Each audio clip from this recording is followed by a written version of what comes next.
The grand ballroom of the Rosewood estate sparkled under crystal chandeliers as Margaret Chen stood near the ornate windows watching her daughter Emma twirl in her red dress.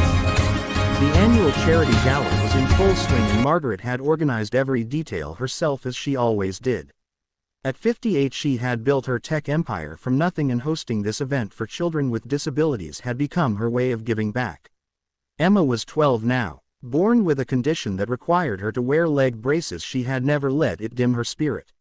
Margaret watched her daughter's eyes light up as she took in the elegance of the evening.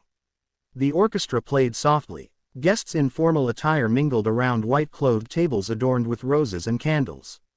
"Mom, look how beautiful everything is," Emma said, her voice full of wonder. Margaret smiled and smoothed her daughter's blonde hair. "I'm glad you like it, sweetheart. This night is for brave kids like you."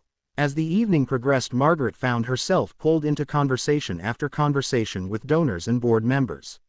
She glanced over periodically to check on Emma, who sat at their table watching the other children with quiet longing. Margaret knew that look. Emma loved to dance but rarely had the opportunity. Most children her age didn't know how to approach her, and adults were often too cautious. Across the ballroom, a man in a blue maintenance uniform pushed a cleaning cart quietly along the perimeter. His name was James Cooper, and at 45 he had worked as a janitor at the Rosewood estate for 3 years. He was a gentle soul with kind eyes and a warm smile that put people at ease. His own daughter Lily was 10 and staying with his sister tonight while he worked this extra shift to earn money for her birthday present. James had raised Lily on his own since his wife Sarah passed away from cancer 4 years ago. Life had been hard, but he approached each day with gratitude for what he had rather than bitterness for what he'd lost. Sarah had taught him that. She'd been a dancer before she got sick and had filled their small apartment with music and movement even in her final days. As James worked, he noticed the little girl in the red dress sitting alone. He saw how she watched the dance floor with such hope in her eyes. It reminded him of how Lily looked when she wanted something but was too shy to ask. Something stirred in his heart. The orchestra began playing a waltz and several couples moved onto the floor. Emma's eyes followed them and she unconsciously moved her shoulders to the rhythm.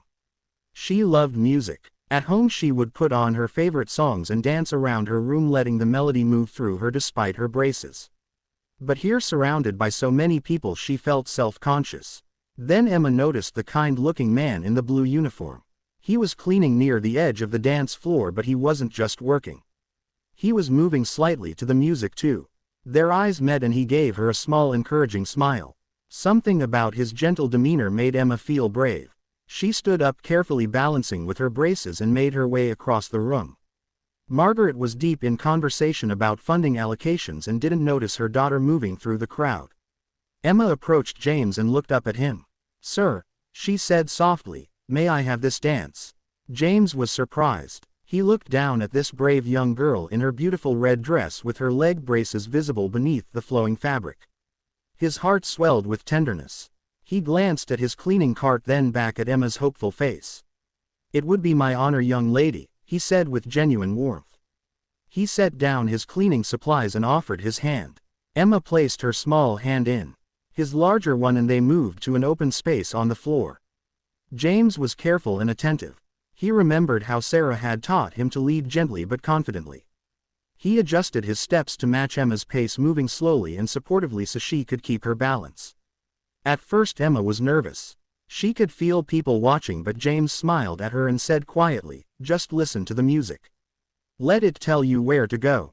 Those were almost the exact words her mother had said to her once, and hearing them from this kind stranger made Emma relax. They began to move together in a simple waltz pattern. James supported her when she needed it and gave her space to move on her own when she didn't. He twirled her carefully and she laughed with pure delight as her red dress fanned out around her. The other guests began to notice. Conversations quieted. Some people pointed. Margaret finally looked up from her discussion and her breath caught in her throat.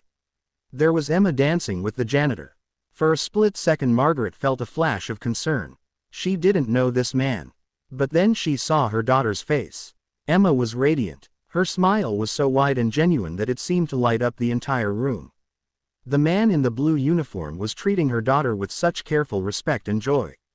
Margaret saw how he guided her, how he anticipated when she might lose balance, how he made her feel graceful and capable.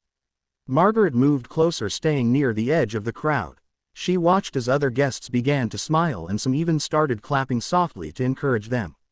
Emma and James continued to dance, unaware they had become the center of attention. They were lost in the music, in the simple joy of human connection. James looked down at Emma. "You're a wonderful dancer," he said. "Really?" Emma asked, her eyes shining. "Really," James confirmed. "My late wife was a dancer. She always said the best dancers are the ones who dance with their whole heart." "That's what you're doing." Emma beamed at him. "What was her name?" "Sarah," James said softly. "She would have liked you very much." As the song came to an end, James gave Emma a gentle spin and then bowed formally to her. Emma curtsied as best she could and the entire ballroom erupted in applause. Emma looked around, surprised by all the attention. James guided her back toward where she had been sitting, and that's when Emma saw her mother standing there. Margaret had tears in her eyes. She stepped forward and looked at James. "Thank you," she said simply. "Thank you for giving my daughter such a beautiful gift." James smiled modestly. "She asked me, ma'am. It was her courage that made it happen. I just followed her lead." Margaret extended her hand. "I'm Margaret Chen, Emma's mother." James shook her hand. "James Cooper, ma'am. I work here in maintenance." Emma tugged on her mother's sleeve. "Mom, he was so nice. He made me feel like a real dancer." Margaret looked at her daughter, then back at James. She saw past his uniform to the kindness in his eyes, the gentleness in his manner. "Mr. Cooper, would you join us at our table for a moment? I'd like to talk with you." James hesitated. "I should get back to work, ma'am." "Please," Margaret insisted. "Just for a moment." They sat down together and Margaret asked James about himself.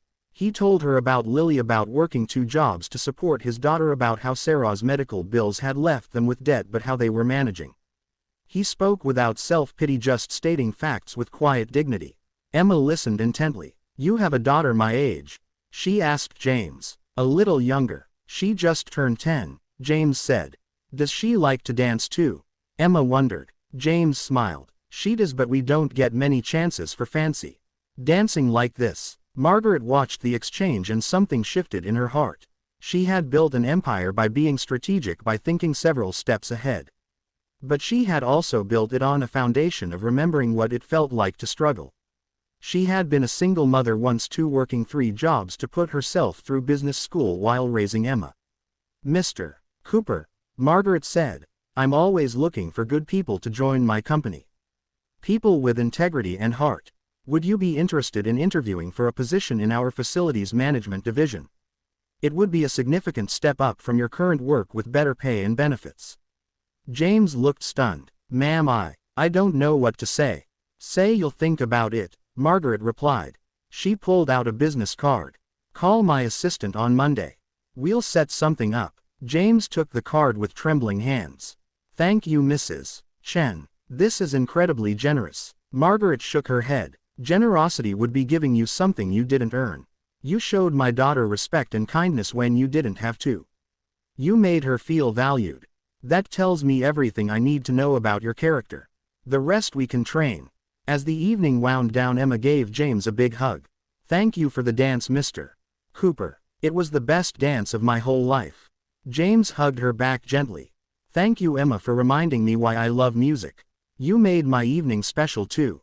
3 months later, James started his new position. It came with a salary that allowed him to pay off Sarah's medical debt and move Lily into a better apartment in a safer neighborhood. He never forgot that it all started with one brave little girl asking him to dance. Margaret and Emma stayed in touch with James and Lily. The girls became friends. Sometimes on weekends they would all meet at the park and James would teach both girls simple dance steps the way Sarah had taught him. Margaret would watch and smile, thinking about how one moment of human kindness had rippled outward, changing multiple lives. Years later, when Emma graduated from high school, she asked James to be her escort at her graduation ball. He wore a tuxedo instead of a blue uniform, but his smile was just as warm. They danced together again and Emma whispered, "Thank you for seeing me that night. Not my braces, not my limitations, just me." James smiled with tears in his eyes. "You were always the one leading, Emma. I just had the privilege of following." Margaret watched them dance and thought about all the business deals she had made, all the empires she had built. None of it compared to this. To watching her daughter shine. To knowing that kindness still mattered in the world. To understanding that the most important things in life couldn't be measured in dollars or power but in moments of genuine human connection. The music played on, and in that ballroom, just as in that first night years ago, love and kindness danced together, proving that the best things in life are free and that courage comes in many forms, sometimes in a little girl's simple question and sometimes in a man's willingness to say yes.